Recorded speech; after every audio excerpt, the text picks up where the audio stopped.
Are you a technician who wants to set yourself apart? Then the Trusted Technician podcast is for you. I'm Derek Hoferter, coach and trainer at SBE, and on this podcast, we will have experienced HVAC coaches and trainers, as well as top performing technicians, all sharing their tips and strategies to help you be more successful. Welcome back to another episode of the Trusted Technician podcast. On today's episode, I've got Joey. Joey's with Horne, and they are in North Carolina. Joey, welcome to the podcast. Hey, thanks, Derek. Joey, I'm excited to talk to you. Specifically, we can get into a really appropriate and relevant subject before summer hits of selling systems. But Joey, before we get into that, how did you end up in HVAC?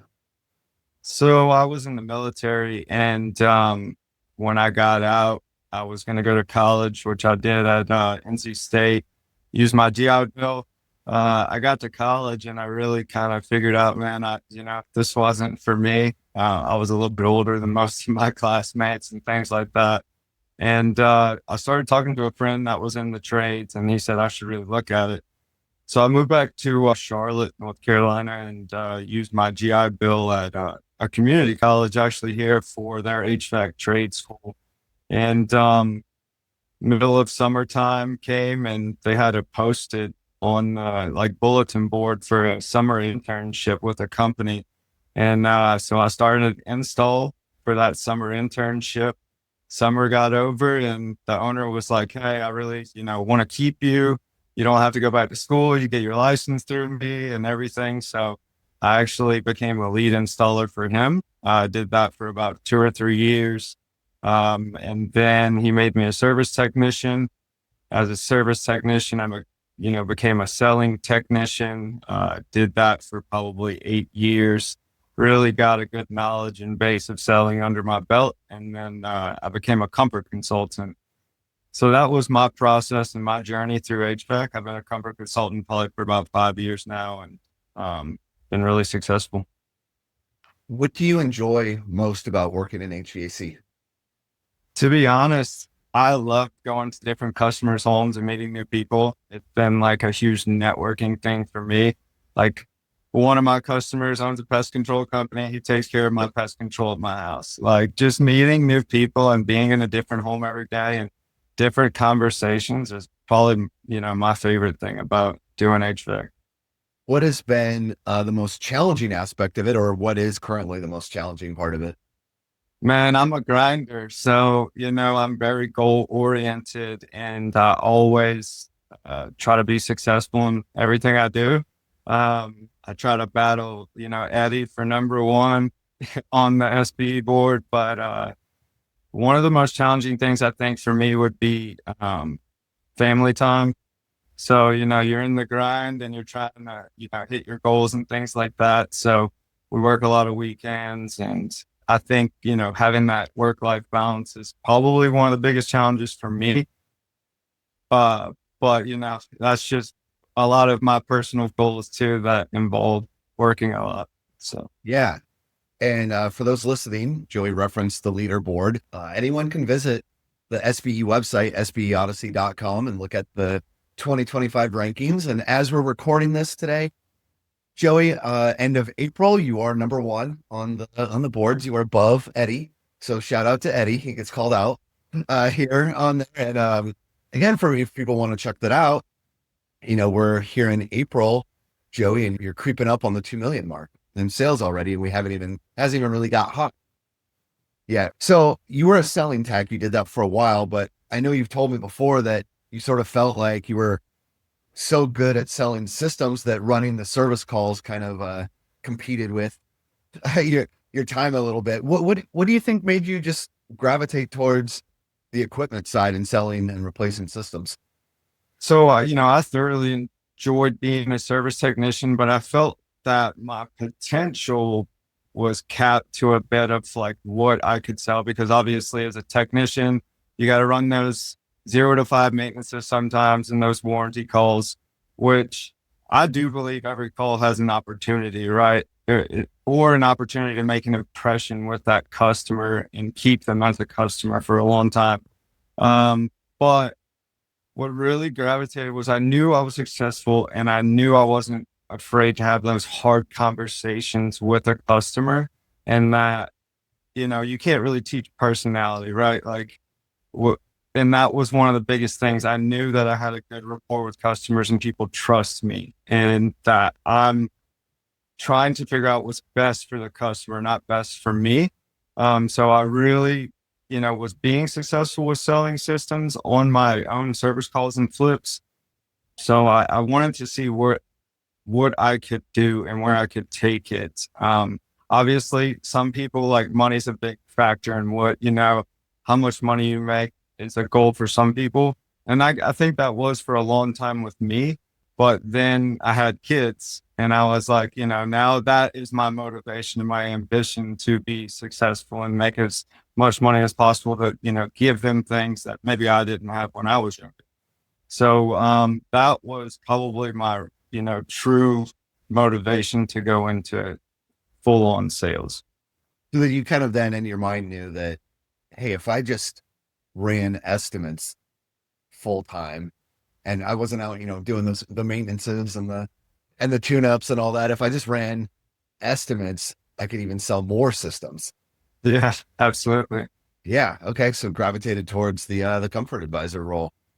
Something I want to talk about again, just because of the time of the year. Like I said, we're recording this end of April, and so essentially it's been January, February, March, April. If we look at this year's, rankings and the off season, right? The off season. And Joey, you've sold more systems than a lot of people do, like during the demand season. You've done in the off season. Talk to me a little bit about how is that even possible? How are you selling so many systems in the off season? Because a lot of people don't think that's possible. So I start every morning off the same. Like, appearance is a big thing. Like, you never want to walk into a customer's home where you're not put together, right? But I treat every call like I don't believe in an off season. Like, you have fall and you have spring, but I treat every single call the same. I go to every customer's house and my process doesn't change. I go through everything I'm supposed to and I create that value. So a customer is going to buy a system. You're there. And I don't believe in, like, the price and dropping the price during a slow season or anything like that. If you do your job and you do everything through your process the right way, a customer is going to buy a system because they're going to see the value and they're going to trust you. You know, sticking to your process and treating every customer the same and running the call the same for every single one, it's just been successful for me. Like, customers see that I'm being very thorough. They trust me. I'm having the good conversations. I'm having the hard conversations, and I'm building the value behind my price. The price is the price. That doesn't matter to me. I'm not afraid to put any dollar sign in front of any number, in front of any customer. If you do your job and you do it the right way, they're going to buy the system. Yeah. You mentioned two things I want to follow up on. The first, you said appearance. You said that first, right? Right. Appearance. Some people are watching this on video and some people are just listening to the audio, but you're essentially dressed like a technician. Absolutely. Yep. Is that part of what you feel like is a part of your appearance? Is that you want to look like a technician versus as a salesperson? Is that like kind of the equation there a little bit? Yeah, to an extent. So the way, we operate is I'm considered a tech one. So we have 4 levels of tech. So tech ones, we do all the estimates, and I have a truck full of tools. So if I have a tech 2 that goes out and flips a call to me, the first thing I'll tell the homeowners, I know, Alex was here and he found this and this. Before we start, I'm going to verify everything and we can go back over those repair options. And, then if you really want to, we can look at those replacement options. So it's kind of like I'm a field supervisor role, sort of. I'm the best tech out here. So I kind of emulate the technician role to an extent, but yeah, I'm going there to sell a system. Yeah, no, I like it. I'm a big fan. I've I don't know how many times I've seen you in person, in different classes or trainings, and haircut's always sharp, facial hair is always trim, uniform's always clean. Like I believe you. When you said first thing like appearance, and it was like, I know you place a lot of emphasis, and it is so important. It's the first thing that the homeowner is making decisions about, right? Right. Your appearance and the first impression you make on a homeowner is like a real big deal. And I think maybe some of that stimulates from my military Yeah, the background. military for sure. But I have guys come in my house, like I was telling, people here at Horne, I was like, we're looking at pools. And I had 5 or 6 sales guys come to my house, and 3 of them like cut off t-shirts and stuff. And they're trying to sell me $100,000 pool. And I'm like, yeah, I mean, like, Not gonna happen. yeah. Yeah. But No, I wanted to bring that back up again because you're right. It's not like a common sense or a common standard type of thing, but it does make a huge difference for sure. It's something that needs to be strategic and intentional. I think yes, sir. the other thing you mentioned too, that I wanted to follow up on was the price. So I've heard a lot of companies and a lot of salespeople talk about, like an off-season price and a during season price, or basically the way to win off-season sales is through discounts. But you were going a different route with that, where you're talking about, no, it's the same process, and it's your job to deliver value. Could you just talk a little bit more about that? And does an off-season customer have a different expectation on price as a during season customer? Uh, Man, I don't believe in dropping the price because it's off season. I feel like if you're dropping the price, you're devaluing your your company, or what you stand for. The price is the price. And like, no matter what time of year it is, if that system's $20,000, it's $20,000. It's your job as a comfort consultant to really build the value behind your price and why your price is $5,000 more than your competition. Really, if a customer says that to me, oh, well, this other company's $5,000 less than you. Well, my question is, what is that company not doing for you? What are that, what shortcuts are they taking, or what are they not doing? Right. So, really building the value, you will not get some of those objections if you follow the process and do it the right way. You shouldn't have any objections, right? And price shouldn't be a concern. Like, yeah, price, people know the price of everything, but the value of nothing. So if you don't build the value, then you're not gonna ever win, the price objection. Yeah, for sure. Because like I said, they know the price, they can research the price, they can get multiple bids, they can, do a number of things. Yeah, but like the value that you sort of believe in and stand in front of and stand behind on all that's a whole different equation. Yeah, absolutely. So something that when we were talking beforehand that you mentioned that's kind of been I don't know, I want to say like a focus this year, but maybe just like a little bit more of an emphasis, but just this idea of selling not just the equipment. Like when someone needs a new equipment, it's not just the equipment, which is maybe more of a traditional approach to sales, but kind of thinking more holistically than that and taking care of a lot of the customer's future needs, or even like, addressing their future concerns or future anxiety that they might have about the system through things like selling maintenance at the point of sale, selling warranties. Can you talk to me a little bit about that, of just what you're finding with customers when you're kind of looking into not just right now, they need a new system right now, but kind of talking about the future and how that goes into like selling bundles and packages? Yeah, and I think a lot of guys go in there and they're worried about the system, and everyone's doing the same thing across the board. Everyone's going in and quoting the HVAC system. But what we have here is the ultimate Horne package. So like a worry-free package where you have 10-year parts, labor, maintenance, blower cleanings, evaporator coil cleanings, filters, the whole 9 yards, right? So a whole 10-year package. And what really, we see is a lot of companies aren't doing anything like that. So you go and you present this system and you've built all this value, and then you have this worry-free package.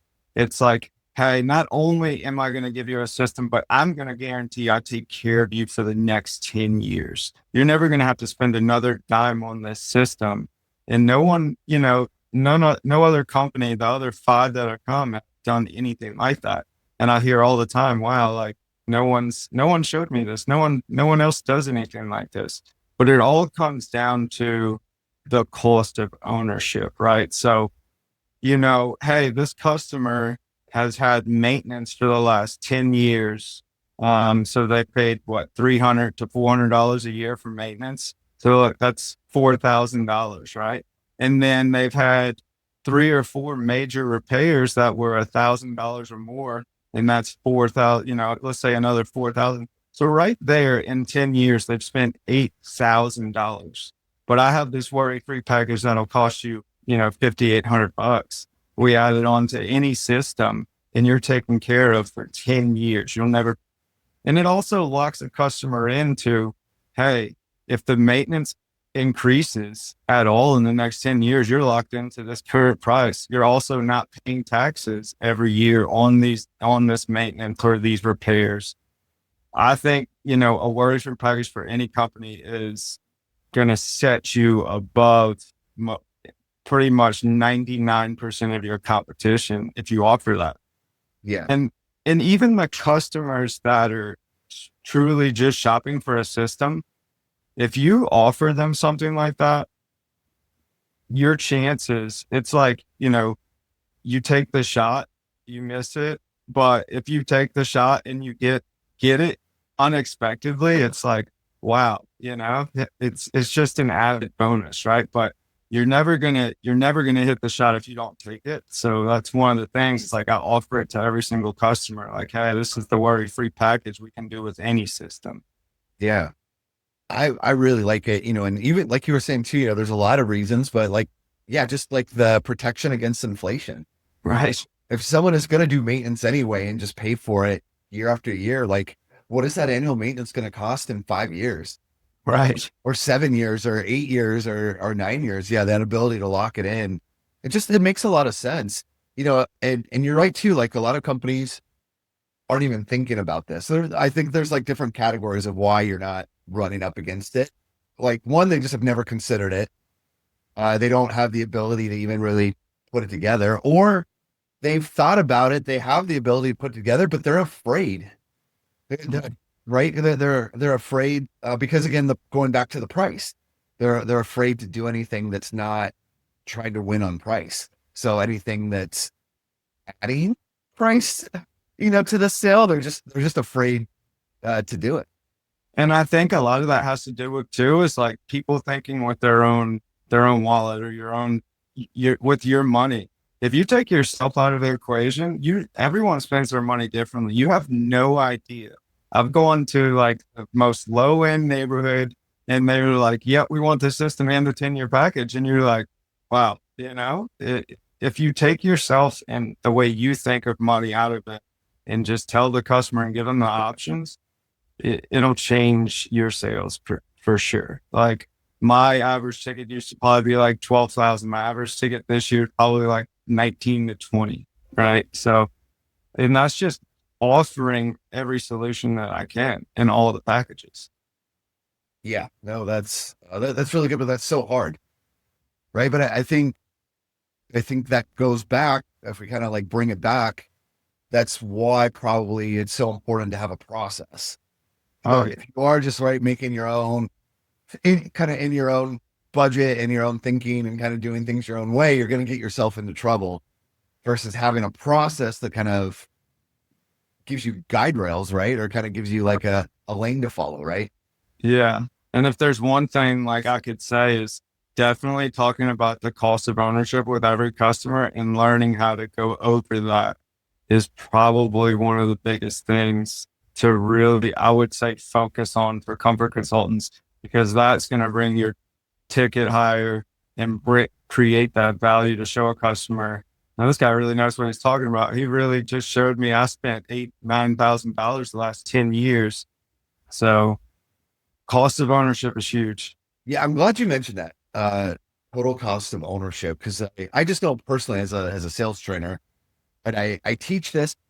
in every sales training that I do and every class. I've been teaching, for 2 years or so out there, but I just know that very few people in the class are specifically taking that piece and applying it into their process. And it's kind of like what you said. It's just hey, homeowner, has anyone ever kind of gone through with you? There's going to be your investment into a new system, but has anyone gone through with you the total cost of owning a system? Right. So to me, it's not like an out there conversation or a scary thing. Like it's a very real thing. But again, I just know a lot of salespeople are choosing not to take that away from the training. And it makes me so happy that you found a lot of value out of that piece of it. But did you have any hesitation, or can you understand like why so many salespeople are leaving that conversation out or wanting to avoid that conversation? Man, I probably started focusing on it really heavy the last like year, but I started like really looking into my customer's history. Say I had a maintenance customer, they've been using us for 20 years. I have all that information right there of every single thing they purchased, every single repair they made, and all the maintenance. And the information's right there in front of you. So if you just show them, hey, look, this is how much money you've spent over the years, and I have this whole worry-free package for this price, it's like, what are we doing? Yeah. So, I think there's definitely, I had to fine tune how I talk about it, because you don't want to sound like a salesperson and you're just putting like a pamphlet in front of them, like, oh, this is your worry-free package, right? So definitely doing your research and looking, but for the customers that are the marketed lead customer that, first time, if you have the right conversations and listen to them, why is the company that's been taking care of you for 10 years not here quoting the system? Well, we've had repair after repair, and, we've been paying for maintenance and they're unhappy with this. You just listen and figure out how much money they've spent on that system and how much they've been putting in maintenance. It's really easy to figure out their cost of ownership. That's such a good point. I'm glad this came up, and I'm glad you said that. So for those listening to this who have sat in the training and you've heard it, please use it. So Joey, thank you so much for taking time out of your day and being willing to share things with everybody. And I know you've got systems to go sell. You gotta Eddie's aggressive. You gotta go out there and grind to stay ahead of him. Before you leave us though, is there any final words or anything else that you want to add to this conversation? I always tell everyone, stick to the basics, man. Like, you have to nail down the basics and make sure like you're getting ready in the morning, your appearance is good. You're making those, pre-phone calls. You're asking the customer, hey, can I pick you up a cup of coffee? Just remember the basics. Basics is really what's going to drive you. And then you can build off of that with your process and treat every customer the same, man. Like, you just have to stick to the process and do the same thing for every customer. It's really good advice. Joey, thanks so much for joining us. Yeah. Thank you, Derek. You have a good one.